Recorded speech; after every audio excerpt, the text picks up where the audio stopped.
பாலஸ்தீனத்துக்கு எதிராக இஸ்ரேல் தொடுத்திருக்கின்ற இந்த போரில் எத்தனை எத்தனை மரணங்கள் நடந்திருக்கின்றன. இந்த போருக்கு எதிராக நாம் அனைவரும் குரல் எழுப்ப வேண்டியுள்ளது.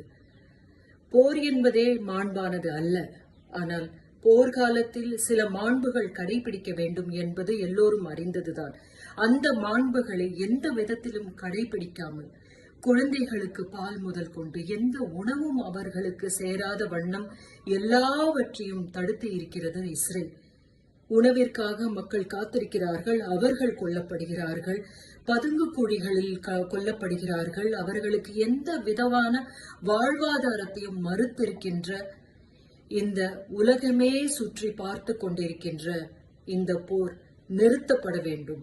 நமது சிறு ஒரு குரலாக இருக்கலாம். அனைவரும் சேர்ந்து குரல் எழுப்பினால் இந்த போர் நிற்கும் என்று ஒரு நம்பிக்கை இருக்கிறது. அதை நிறுத்துவதற்காக நம்மால் இயன்றதை நாம் செய்ய வேண்டும். போருக்கு எதிரான நம் குரல்களை நாம் உயர்த்தியே ஆக வேண்டும்.